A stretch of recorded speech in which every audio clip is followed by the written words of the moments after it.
Hello नमस्कार दोस्तों, स्वागत है आपका मेरे YouTube channel knowledge is power में। और आज हम लोग जिस टॉपिक के बारे में चर्चा करेंगे वो है स्टॉक की प्राइस वर्सेस स्टॉक की वैल्यू में क्या अंतर है। तो वीडियो शुरू करने से पहले अगर आपने मेरा पिछला वीडियो नहीं देखा होगा जिस तो आप वो जरूर देखें। उसमें मैंने आईपीओ के बारे में थोड़ी सी जानकारी देने की कोशिश की है कि आईपीओ अलॉटमेंट कैसे होता है, उसका प्रोसेस क्या रहता है, उसमें कोई मैनिपुलेशन होता है या नहीं होता है, और आपको आईपीओ कई बार लगाने के बाद भी क्यों नहीं लगते, और आगे आपको आने वाले टाइम में आईपीओ मिलने के चांस आप कैसे बढ़ा सकते हैं। तो आप उस वीडियो को जरूर देखिए। तो चलिए अब हम लोग शुरू करते हैं इस वीडियो को। दोस्तों, किसी पुराने पोएट और फेमस राइटर ऑस्कर वाइल्ड ने काफी खूब कहा था कि people know the price of everything but the value of nothing. इसी को जो बिजनेस प्रोडिजी और दुनिया के सबसे बड़े वैल्यू इन्वेस्टर वॉरेन बफेट ने दोहराया भी था। तो मतलब क्या है कि लोगों को कीमत तो पता रहती है हर चीज की, लेकिन क्या उस चीज की कीमत सच में वो है, क्या उसकी वैल्यू वो है, ये कई बार लोग जांचने में गलती कर जाते हैं। तो आगे इसको हम लोग थोड़ा सा डिटेल में समझते हैं। दोस्तों, आप जब भी कभी ट्रैवल प्लान बनाते हैं बाई एयर या बाई रोड, पीक सीजन में आप जनरली देखते हैं कि उसके प्राइसेस दुगने या तिगने हो चुके रहते हैं, मतलब ऊपर जा चुके रहते हैं। लेकिन क्या इसका मतलब है कि सच में उसका प्राइस, आपकी एयर टिकट का या आपकी बस टिकट का प्राइस सच में उतना है? नहीं ना। सिमिलरली आप देखेंगे कि त्योहार का जैसे अभी सीजन आ रहा है, दशहरा आ रहा है, दिवाली आ रहा है, तो जनरली फूल और फूलों से रिलेटेड आइटम जैसे हार, मिठाई, इन सब के दाम बढ़े हुए रहते हैं, दुगने तिगने हो चुके रहते हैं पीक सीजन में। लेकिन क्या इसका मीनिंग सच में है कि इनका वो दाम है, या फिर आप उसे तिगना चौगना दाम पे बाय कर रहे हैं और आप बाय करने के लिए रेडी हैं, इसलिए वो उस दाम पे बिक रहे हैं। तो यही कुछ होता है स्टॉक मार्केट में और स्टॉक के साथ। देखिए, हर स्टॉक या फिर स्टॉक मार्केट का एक साइकिल होता है जिसके थ्रू हर एक स्टॉक और हर एक इन्वेस्टर गुजरता है। ये साइकिल शुरू होता है ऑप्टिमिज्म के साथ।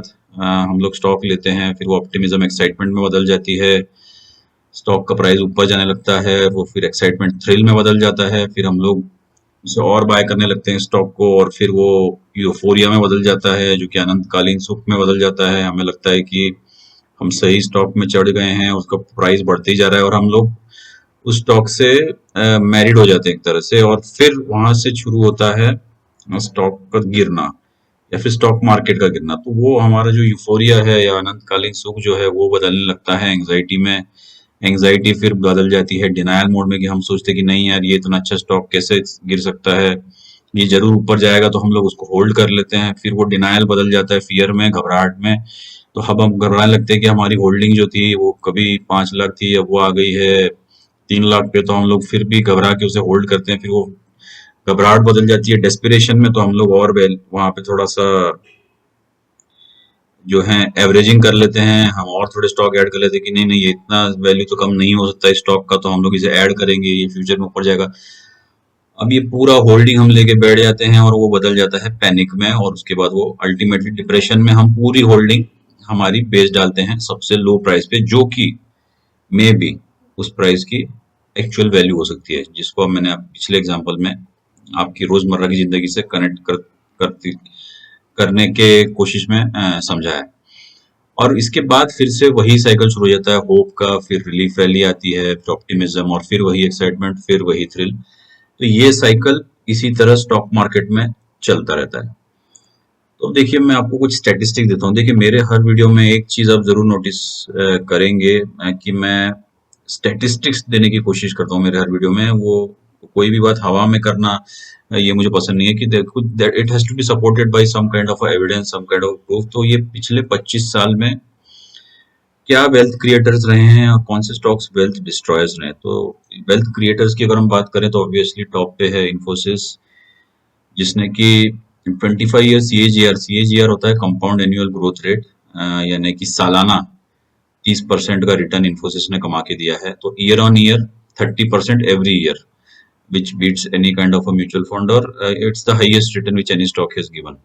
फिडेलिटी इंडस्ट्रीज ने 25% दिया है, Eicher Motors, Shree Cement, Berger Paints, Honeywell Auto. तो ये सारी ब्लू चिप कंपनियां हैं जिन्होंने पिछले 25 साल में सालाना इस औसत से रिटर्न दिए। तो बस अभी सबका एग्जांपल मैं नहीं लेता, अगर मैं सिर्फ इन्फोसिस की बात करूं तो इन्फोसिस लिस्ट हुआ था 1993 में, और 1993 में अगर आपने इनफैक्ट आपके पिताजी ने या आपके दादाजी ने 10,000 रुपए जैसे, क्योंकि 10,000 उस टाइम, 10,000 की वैल्यू बहुत ही टाइम वैल्यू मनी के हिसाब से, तो 10,000 रुपए अगर उस टाइम लगाए होते तो आज उसकी वैल्यू क्या रहती? 2024 में उन 10,000 रुपए की वैल्यू रहती 8.6 करोड़। इसका मतलब आपका एजुकेशन, आपकी शादी और इनफैक्ट आपका entire future would have been taken care of. तो ये 10,000 मैं बोल रहा हूँ कि one time, not an SIP. One time 10,000 रुपए छोड़ डाल के छोड़ देते 1993 में, उसकी वैल्यू आज 8.6 करोड़ रहती।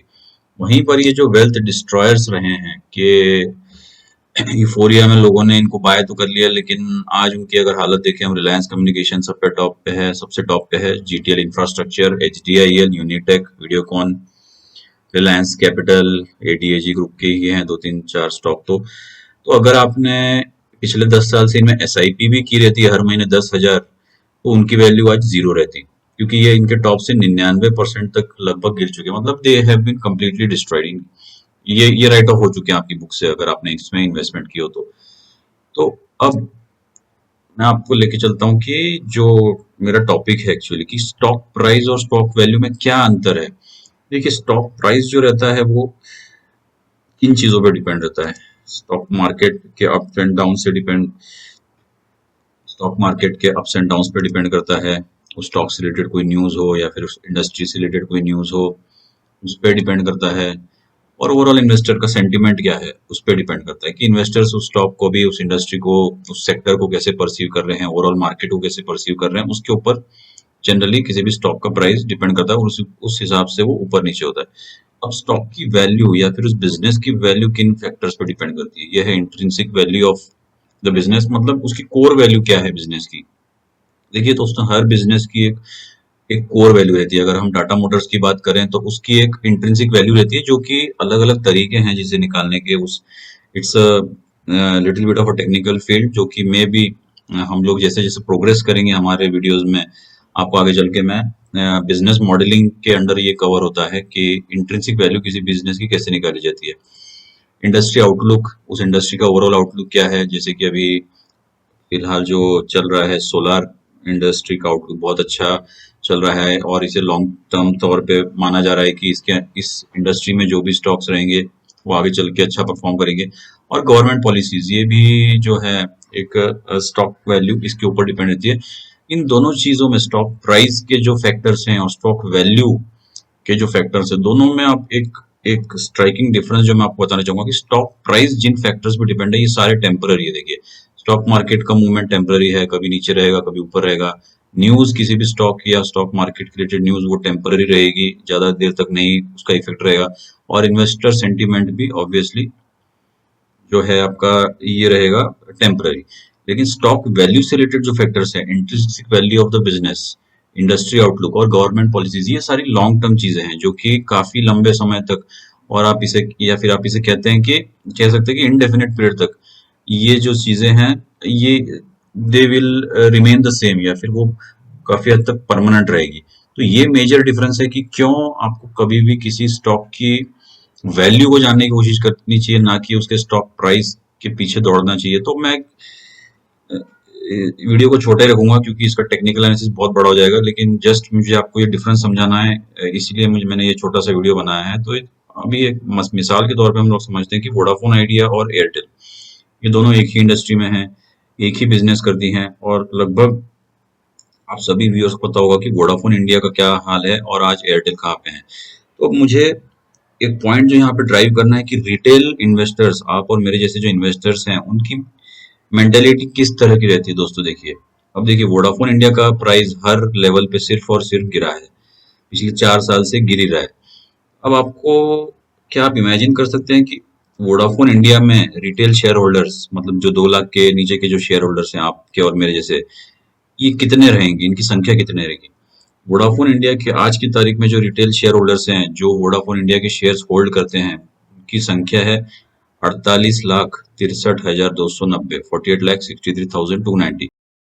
और क्या आप इमेजिन कर सकते हैं कि एयरटेल के रिटेल शेयर धारक कितने रहेंगे? यानी कि एयरटेल में हम और आप जैसे कितने लोग इन्वेस्टेड हैं या फिर कितने शेयर होल्डर्स हैं? मात्र 7,28,000। तो इससे बेसिकली जो मैं पॉइंट ड्राइव करना चाह रहा हूँ कि रिटेलर का मेंटेलिटी स्टॉक के प्राइस को चेस करने को लेकर रहता है, ना कि स्टॉक की वैल्यू को लेकर, which should actually be the other way around, कि आपको स्टॉक की वैल्यू समझनी चाहिए।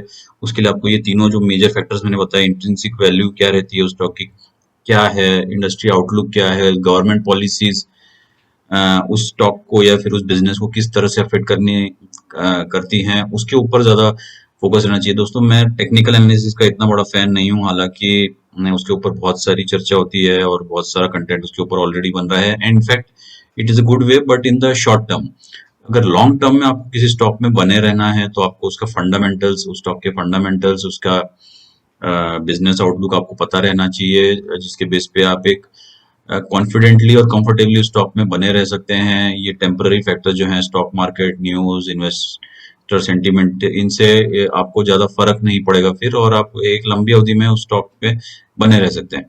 तो ये मेरा छोटा सा वीडियो था, एक कोशिश थी समझाने की कि स्टॉक वैल्यू और स्टॉक प्राइस में क्या अंतर है और क्यों, क्या स्टॉक वैल्यू का सिग्निफिकेंस है वेल्थ क्रिएशन में। तो उम्मीद है, छोटा सा वीडियो खत्म करता हूँ दोस्तों। उम्मीद है आपको मेरा वीडियो पसंद आया होगा। अगर पसंद आया होगा तो इसे शेयर और सब्सक्राइब जरूर कीजिए, ताकि ये इन्फॉर्मेशन हमें भी आपके दोस्तों को हेल्पफुल हो सके और मेरे आने वाले वीडियो की आपको जानकारी मिलती रहे। धन्यवाद।